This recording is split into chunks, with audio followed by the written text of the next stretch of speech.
तर आज आम्ही चाललो आहे वंदे भारतने शिर्डीला आणि पनवेलहून आम्ही सकाळी ठाण्याला आलो आणि ठाण्यावरून 6:51ची शिर्डीची वंदे भारत पकडली आहे। जस्ट आता बसलो ट्रेनमध्ये आणि आम्हाला ब्रेकफास्ट आला आहे। आधी ब्रेकफास्ट नाही, सॉरी, चहा सोबत सुरुवातीला आम्हाला हे दिलं आहे, बिस्किट आणि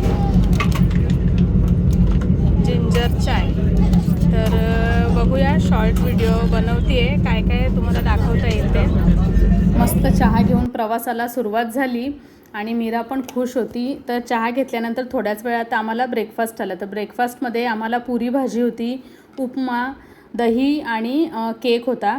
तर बाहेर सतत पाऊस सुरू होता, त्यामुळे वातावरण पण छान झालं होतं आणि ट्रेनमध्ये खूप छान सोयीसुविधा होत्या आणि स्वच्छता पण तितकीच होती।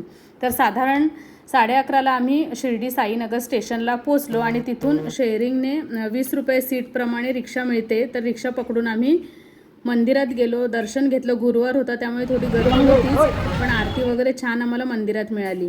आणि मंदिरातून आम्ही रिक्षा पकडून पुन्हा प्रसादालयात गेलो। प्रसादालयात गरमागरम जेवणाचा आस्वाद घेतला। तर आता पुन्हा टाईमपास करायचा होता, कारण की आमची संध्याकाळी 5:45ची परतीची ट्रेन होती, तीच वंदे भारत। तर पुन्हा आम्ही रिक्षा पकडली।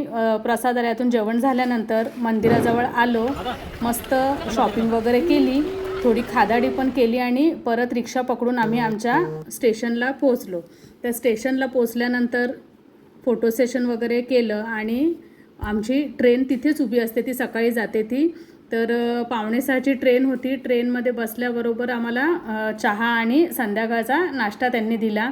नाश्त्यामध्ये वडा होता, चिवडा होता, फ्रुटी आणि गोड पॉपकॉर्न असं होतं। तर थोड्याच वेळात, म्हणजे साधारण 8-8:30ला आम्हाला पुन्हा जेवण आलं आणि जेवल्यानंतर आमची ट्रेन 10 वाजता ठाणा स्टेशनला पोचली। ठाण्यावरून आम्ही पनवेलला आलो। असा आमचा प्रवास होता। ओम